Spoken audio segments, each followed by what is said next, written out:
오늘은 하나님의 나라는 능력에 있느니라. 하나님 나라는 능력에 있느니라.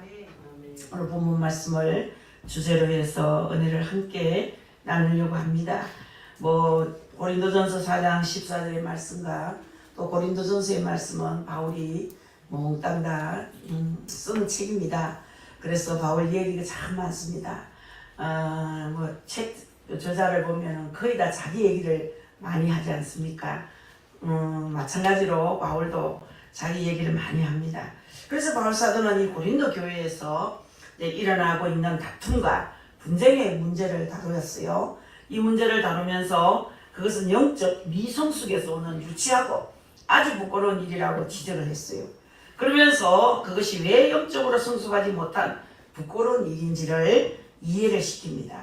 근데 이것을 얼핏 보면은 고린도 교회의 못난 점을 지적을 해서 부끄럽게 하려는 것처럼 보입니다.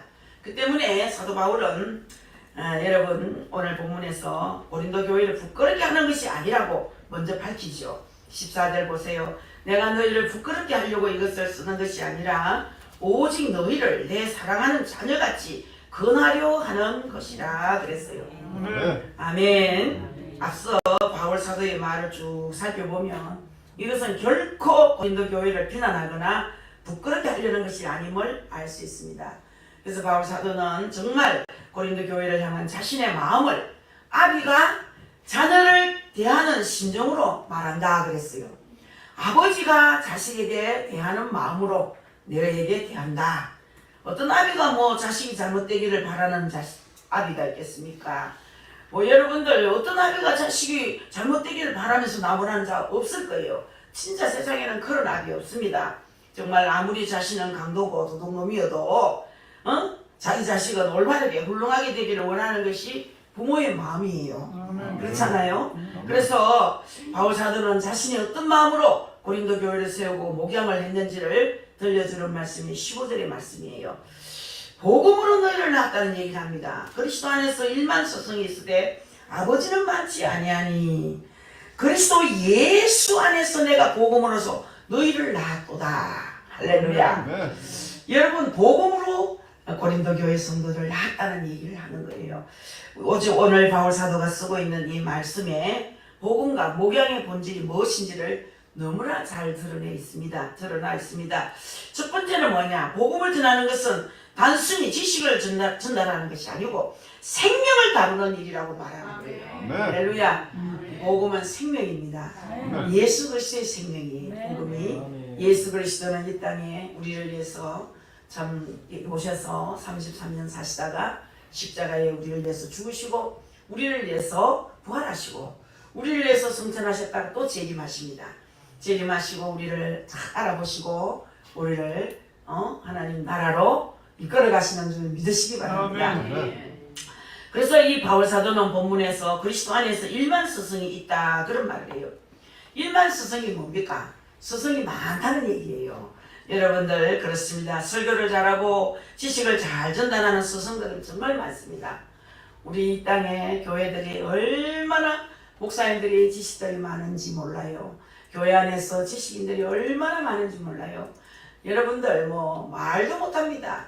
그러나 뭐라 그럽니까? 스승들의 역할을 잘 가르치고 전달하면 그만이잖아요. 그렇지 않습니까? 지식 있는 스승은 그 역할을 잘하는 게 뭐냐? 지식을 전달하는 거예요. 하지만 복음으로 사람을 다루는 것은 단순히 지식을 전달하는 것이 아니라 생명을 다루는 일이라는 거예요. 세상에서 가장 귀한 것이 생명입니다. 할렐루야. 돈을 많이 가진 것이 귀한 것이 아니에요. 여러분들이 복음으로 무장하는 자가 축복인 줄 믿습니다. 그래서 복음을 전한다는 것은 복음을 받는 사람에게 구원의 생명을 전하고 그 생명으로 시작되는 삶을 다루는 일이에요. 그래서 두 번째는 복음 사역이 생명을 다루는 일이기 때문에 목회자에게는 단순한 지식이나 일의 차원을 넘어서 특별한 자세가 필요한데 그것이 뭐냐? 곧 아비의 심정을 갖는 거라는 거예요. 아멘. 그렇습니다. 바울 사도는 복음을 전해서 고린도 교회를 세운 일을 오늘 본문에서 복음으로 너를 낳았다 그렇게 표현했어요. 여러분 자식은 못난 부모를 탓하지만 부모는 부족한 자식일수록 더 끌어안습니다. 아멘. 그렇지 않습니까? 여러분들 그것이 부모의 희생이거든요. 여러분들 부모는 자식이 잘 되면 그것을 자기의 기쁨과 행복으로 여기지 않습니까? 여러분들 그렇지 않습니까? 또 자식이 잘못돼서 불행에 빠지면 그것이 자기 탓이냐? 아이고 자식보다 더 고통스러워하는 것이 부모의 마음이 거예요. 그렇지 않습니까? 자식이 잘 되면 잘된 자식보다 부모가 더 기뻐요. 자식이 잘못되면 여러분들 그 자식 마음보다 부모 마음이 더 아프다는 얘기예요. 아멘. 동감이 가지요 여러분. 예수님은 이런 부모의 마음을 참된 목자와 싹군의 비유를 통해서 말씀하셨어요. 양의 생명을 다루는 참된 목자는 이리 때가 나타나면 자신의 생명을 걸고 양들을 지킵니다. 하지만 자신의 싹과 이익에만 관심 있는 싹군은 양의 생명에 관심이 없기 때문에 이리 때가 와서 양을 잡으려고 하면 양떼를 버리고 도망갑니다. 이 싹군 목사예요. 싹군이 압니까? 요즘은 싹주기도 아까운 목자들이 많아요. 싹군이 아닌 여러분 강도 같은 그런 목회자도 있어요. 이 마지막 때의 징조입니다. 마지막 때의 징조입니다. 바울은 고린도 교회 성도들을 목양할 때에 스승의 차원을 넘어서 아비의 심정으로 했다는 얘기예요. 아버지의 마음으로 목회를 했다는 거야. 아멘. 스승의 차원을 넘어서 아버지의 마음, 아비의 심정으로 했다고 말씀합니다. 복음 전파와 목양은 생명을 다루는 아비의 심정이 있어야 됩니다. 아멘. 아멘. 오늘날 우리 한국교회가 너무 병들고 쇠퇴해가는 것은 여러 이유가 있지만 이 목양에 대해서 이 목회자가 아비의 심정을 정말 상실한 것도 원인 중에 하나라고 볼 수 있습니다. 바울은 고린도 교회를 아비의 심정으로 목양을 했는데 이것을 본받아야 되는데 이것을 본받지 않고 서울대에 나와서 목회하는 목사님은 목회 16년 했는데 성도가 50명도 안 돼서 뭐 사모님이 한마디 했다 그러더라고요. 당신 머리에는 지식이 안 들고 똥 들었나 보다. 당신 머리에 똥만 들었는 것 같다 이랬다고 슬프다고 얘기를 합니다.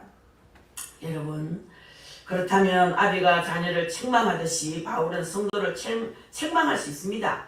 그리고 성도들은 이런 목회자의 책망과 권면을 또 받을 수 있어야 됩니다. 그래야만 영적으로 바르게 설 수 있고 성장하면서 성숙해 갈 수 있습니다. 이런 징계를 거부하면 영적으로 성숙할 수가 없습니다. 할렐루야. 아멘. 나를 본받으라. 가장 좋은 가르침은 본을 보이면서 하는 거예요. 본을 보이면서. 특히 부모가 자식에게 줄 수 있는 가장 영향력 있는 가르침은 부모가 본을 보이면서 따라오라고 해야 되는 거예요. 아멘. 그래서 자식은 부모의 뒷모습을 보고 자란다. 그런 말이 있어요. 게으름 키우면서 자녀에게 부지런하라 하면 자식이 반감을 듭니다. 아버지나 부지런하세요. 엄마나 부지런하세요. 반발합니다. 부모는 온갖 쌍스러운 말을 하면서 자식에게 고운 말 쓰라. 그러면 자식은 부모를 헤헤 비웃습니다. 여러분 제가 아는 권사님 남편이 안수 집사님인데 결혼하고 살면서 처음에 너무 힘들었다 그래요. 그래서 뭐 어떤 무슨 문제가 발생하면요 남편이 안수 집사님 우선 하부터 낸대요. 하부터 막 내면서 소리부터 지른답니다. 그것이 너무 힘들었다는 거예요. 자신은 자라면서 부모님들이 서로 화를 내면 소리 지르거나 다투는 모습을 본 적이 없는데 두 분이 좀 의견 다툼이 생기면 이렇게 조용하게 밖에 나가셔서 두 사람이 일을 다 조정하신 후에 들어와서 언제나 그렇게 뭐 자식들에게 다정한 모습을 보였기 때문에 소리내는 걸 보지 못하고 컸는데 자기하고 사는 남편은 하부터 버럭버럭 내니 견딜 수가 없더라는 거예요. 그래서 권사님은 부부는 다 그렇게 사는 줄 알았는데 남편 집사님이 대수롭지 않는 일로 막 화를 내면서 자식 앞에서 소리를 지르는 모습을 보면서 힘들었다는 고백을 하는데 평상시에는 너무 착한데 조금만 기분이 상하면 그런 모습을 보인다는 거야. 그래 힘들더라는 거죠. 여러분 화를 내는 사람은 천국을 유업으로 받지 못한다고 그랬어요. 화내는 건 사탄의 짓이에요. 왜 그래 자꾸 화를 냅니까? 여러분 조금만 생각해 보면 되는데 그런데 여러분이 믿는 성도들은 마음이 좀 너그러워야 됩니다. 바울 사도를 보면은 참 마음이 너그러운 사람이에요. 자 그래서 이 바울 사도는 고린도 성도들에게 아비의 심정으로 너희를 목양했음을 밝히면서 나를 본받으라고 권면하는 거예요. 16절 보세요. 그러므로 내가 너에게 권하노니 너희는 나를 본받는 자가 되라 그랬어요. 이렇게 말하면 어떻게 보면 자화자찬하는 것 같이 민망스러울 때가 있어요. 나를 본받으라. 뭐 그렇게 잘한다고 본받을 하는가? 그런 생각이 들 때 있어요. 고린도 성도들은 전혀 그렇게 느끼지 않는데 본인만 그렇게 말한다면 이성인 거예요. 나를 본받으라 하면. 그런데도 바울 사도가 이렇게 담대히 말할 수 있는 것은 그를 적용해 줄 사람이 있기 때문이라는 거예요. 바울은 고린도 교회에서 알고 있는 문제를 바로잡기 위해서 자신의 애제자이자 영적 아들인 디모데를 파송을 합니다. 이 사람 영적 아들이에요. 이 디모데는 바울은 오랜 세월 동안 지켜본 인물이에요. 이런 신실한 믿음은 이미 주변 모든 교회에서 소문이 다 나와 있습니다. 이런 디모데가 나를 너에게 증언해 줄 것이라 그렇게 17절에 말해요. 이로 말미암아 내가 주 안에서 내 사랑하는 신실한 아들 디모데를 너에게 보내었으니 그가 너희로 하여금 그리스도 예수 안에서 나의 행사하고 내가 각각 교회에서 가르치는 것을 생각나게 하리라 그랬어요. 이로 말미암아란 말은 뭐냐? 바울 사도가 아비의 심정으로 복음을 전하고 교회를 세우고 목양했음을 말하고 있는 거예요. 만일 바울이 이런 일관된 모습으로 본을 보이지 않았다면 신실한 성품을 지닌 디모데가 얼마나 갈등했겠습니까? 그런데 바울은 디모데를 고린도 교회에 보내면서 내가 어떤 모습으로 목양해 왔는지를 들어보라고 얘기하는 거예요. 그만큼 바울 사도는 아비의 심령으로 일관되게 목양해 왔다는 것을 말하는 거예요. 그런 면에서 나를 본받으라, 나를 본받으라. 이 말은, 이 바울의 이 말씀은 정말로 놀랍고 큰 감동을 주는 말이에요. 아멘. 말이 아니라 능력을 알아봐라 얘기예요. 여러분, 립 서비스가 너무 좋은 사람이 있어요. 말로만 다 칠갑하는 사람이 있어요. 행동은 개차반이에요. 근데 말로 다 때우는 사람이 있습니다. 그거는 저 사람은 두 번 다시 안 만나고 싶은 그런 사람들이 있습니다, 여러분. 아유, 말뿐인 껍데기뿐인 그런 사람이 있어요. 이 말이 굉장히 중요합니다, 여러분. 말은요, 내가 말한 대로 열매를 맺기 때문에 말 조심해야 됩니다. 껍데기 말만 자꾸 하면 나중에 껍데기밖에 남는 것이 없고, 알맹이 말하면 나중에 하면 자꾸 알찬 결과를 남기고 갈 수 있습니다, 여러분. 이렇듯이 아비의 심정으로 온갖 고난과 역경을 무릅쓰고 목양을 했음에도 불구하고 이 고린도 교회 중에 일부는 바울의 사도권의 업무를 제기하면서 공격하고 비난하는 사람이 있었습니다. 교회가 다 하나는 될 수가 없어요. 100%짜리는 세상에 없어요. 여러분 중에도 마찬가지예요. 뭐 좋은 면도 있고 나쁜 면도 있다고 지적하고 나를 좋아서 뭐 좋아하는 사람도 있겠지만 별로 좋아하지 않는 사람도 있습니다. 다 100%라고 생각하면 큰일 나지요. 착각할 수 있습니다. 자, 이거야말로 은혜를 역으로 갚는 그런 악한 일입니다. 여기 보세요. 이 바울의 사도권의 의무를 제기하고 공격하고 비난하는 것은 좋지 않는 일입니다. 자, 여러분, 그들은 교만한 말로 자신들을 합리화하면서 성도들을 이간질해서 분열하여 대립하도록 조장했습니다.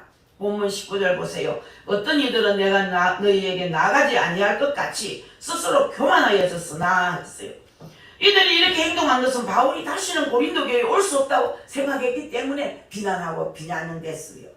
하지만 바울은 이들의 속셈과 악한 의도를 다 알고 있기 때문에 하나님이 허락하시면 곧 고린도 교회를 방문할 것이라고 얘기하면서 이렇게 말씀해요. 18절에 주께서 허락하시면 내가 너에게 속히 나가서 그만한 자들의 말이 아니라 오직 그 능력을 알아보겠으니 그런 말했어요. 여기서 능력이란 그 말이 어떤 결과를 이루는지를 보라 이 말이에요. 그들의 말은 바울이 생명을 걸고 헌신해서 이렇게 아름답게 세운 교회를 분열시키고 흩어지게 하고 무너지게 하는 것 외에 한 것이 없는 거예요. 교회를 분열시키고 교회를 헐고 교회를 쪼개고 여러분 교회를 무너지게 하는 죄만큼 큰 죄가 없습니다. 복음의 진리는 사람을 구원하고 치유하고 부패에서 회복시키고 파멸의 삶을 영원한 삶으로 바꿔주는 거예요. 믿습니까 여러분? 그렇습니다. 이 복음의 진리는 사람을 구원합니다. 그리고 치유합니다. 썩은 더러운 냄새나는 곳에서 정말로 악취가 나는 곳에서 회복을 시키시고 파멸의 삶을 영원한 삶으로 바꿔주는 거예요. 믿습니까? 이 사실을 믿어야 되는 거예요. 사랑하는 성도 여러분, 그 때문에 복음이신 주님과 그분의 말씀에 순종하여 사는 사람은 진실한 사람입니다. 진실한 사람. 이처럼 복음의 진리에 응답해서 사는 이 신앙인의 삶은 복음이 일으키는 능력을 통해서 일어난다는 거죠. 생각해 보세요. 말은 그럴듯하고 화려한데 그의 말과 반대되는 결과를 일으킨다면 그것처럼 허망한 일이 어디 있겠습니까? 없습니다. 본문 20절 보세요. 하나님의 나라는 말에 있지 아니하고 오직 능력에 있습니다. 할렐루야. 하나님의 나라는 말에 있지 않아요. 하나님의 나라는 오직 능력에 있다는 사실을 믿으시기 바랍니다. 하나님의 나라는 말에 있는 것이 아니에요. 능력이 있어요. 복음의 말씀에 의지하고 말씀에 따라 말하고 그렇게 순종할 때 그대로 이루어지는 삶의 결과가 곧 하나님 나라의 능력인 줄 믿으시기 바랍니다. 그럴듯한 말로 포장된 능력 없는 허황된 말은 시골일 뿐이에요. 교회를 요란하게 해서 분쟁을 일으킬 뿐이에요. 우리 세서만 교회는 그런 분이 한 분도 안 계셔서 너무 감사하죠. 너무 감사하죠. 목사님이 어떤 목사님이 그 교회는 알맹이 교회만 있을지도 지옥 갈 사람 한 명도 없대요. 쭉정이는 하나도 안 보여요. 그래서 감사했습니다. 감사했습니다. 자, 그러므로 우리가 영적으로 신실하고 성숙한 성도라면 그들의 말이 아니라 그들을 통해 이루어지는 삶의 결과들을 볼 수 있어야 되는 거예요. 그러면서 마지막으로 바울은 이들 교만한 자가 회개하길 바라는 그런 마음으로 이렇게 결론을 맺어요. 본문 21절에 너희가 무엇을 원하느냐? 내가 매를 가지고 너에게 나가랴? 사랑과 온유한 마음으로 나가랴? 이 말은 뭡니까? 너희에게 나갈 때 내가 징계가 아닌 사랑과 온유함으로 너희를 칭찬할 수 있도록 회개하라. 그런 얘기예요. 아멘. 여러분, 복음을 통해 구원을 전하고 아비의 심정으로 모든 것을 다해서 섬긴 바울의 은혜를 배신하고 오히려 선을 악으로 갚은 그런 교만한 자들이지만 그들이 돌이켜서 우리 하나님의 은혜 안에 세워지고 칭찬받는 사람으로 돌아오기를 바라고 있다 이 말이에요. 아멘. 이게 예수님의 마음이에요. 아멘. 이게 바울의 마음이에요. 이 마음이 여러분에게 있어야 되는 거예요. 아멘. 사랑하는 성도 여러분, 그렇습니다. 아비된 마음으로 사역하는 이게 목양자의 마음 얼마나 아름답습니까? 정말 아름답습니다. 시골에 침례교회 목사님이시던데 그 목사님은 섬나라 저 아무도 가지 않으려는 그런 곳에 목회를 하시는 분인데 성도 5명으로 이제는 온 동네를 복음화 시켜서 한 50명이 나오는데 사모님이 얼마나 힘들었겠습니까? 그 사모님 날마다 육지 가자 육지 가자 곱깝게 하다가 세월이 50년이 지났다 하더라고요. 평생 거기서 몸 바쳐 마음 바쳐 아비의 심정으로 그 동네를 완전히 복음화로 아름다운 예수 마을로 만들어 놓고 이제는 은퇴를 곧 하신다고 그러더라고요. 은퇴를 곧 하시는데 걱정이 뭐냐? 올 사람이 없다는 거예요. 올 사람이. 그래서 제가 눈물이 납니다. 그 소리 들으니까. 수많은 목회자가 있는데 참 목회자 중에 목회자 이런 목회자가 10명만 있으면 대한민국 안 망하겠구나. 한국교회 안 망하겠구나. 그런 생각이 들더라고요. 이게 아비의 마음인 거예요. 아비의 마음인 거예요. 그들을 떼놓고 나올 수 없었다는 거예요. 그들을 떼놓고 육지로 내 잘 살겠다고 나올 수가 없었다는 거예요. 아비의 마음으로 목회하는 참 목회자의 마음이 아름답습니다. 해같이 빛나는 것 같아요. 여러분들 그렇습니다. 은혜를 받았으나 자기를 과시하면서 자기 이익을 추구하려는 교만한 자들은 미사여구를 사용하지만은 그들의 말은 결실이 없는 아주 허황된 것에 불과합니다. 이들은 교회의 유익을 주기보다는 오히려 교회를 분열시키고 파괴할 뿐인 거예요. 자, 이런 자들을 잘 분별하고 또 이들에게서 돌아설 수 있어야 된다는 것이요. 그것이 영적으로 성숙한 신앙이에요. 아멘. 영적으로 분별을 해야 됩니다. 여러분 신앙에 손해 가는 사람 자꾸 만나면 안 됩니다. 그들을 위해서 기도를 해줘야 돼요. 자꾸 신앙이 물들 수 있고 뺏길 수 있어요. 영적으로 피해가 가거나 영적으로 손해가 될 사람은 안 만나는 게 좋습니다. 자, 여러분 영적 관리를 잘 해야 됩니다. 마지막 때일수록 내 영적 관리를 잘 해야 돼요. 내 영혼이 잘 되면 범사가 잘 됩니다. 아멘. 막 흔들어도 여러분 티는 날아가고 남는 거는 돌멩이 단단한 거만 남잖아요. 해오리 바람 칠 때 말이에요. 아무리 환난이 와도 어려움이 와도 아무리 우리 바람 같은 역경이 내게 닥쳐와도 믿음이 있는 자는 묵직하게 믿음을 지키는 거예요. 그런 신앙을 가져야 됩니다. 아멘. 그 신앙은 어떻게 얻은 신앙입니까, 여러분? 어떻게 이렇게 큰 믿음을 따냈습니까? 그냥 얻었습니까? 아니잖아요. 남이 잘 때 안 자고, 남이 먹을 때 금식하고, 남이 쇼핑 갈 때 전도하고 다니고, 남이 잠잘 때 기도하고, 그렇게 얻은 신앙 아닙니까, 여러분? 그런 믿음 아닙니까? 아멘. 이런 신앙을 여러분 귀하게 여겨야 됩니다. 피해가 가지 않도록, 손해가 가지 않도록, 영적으로 손해보지 않도록, 믿음이 저럼 떨어지지 않도록 관리해야 됩니다. 아멘. 오로지 그 좋던 믿음이 신랑파랑 돌아다니고 다 까먹고 헛소리하고 육신에 물들어가지고 주님은 천국가의 첫 소리가 첫 말씀이 세상과 섞이지 마라 그래요.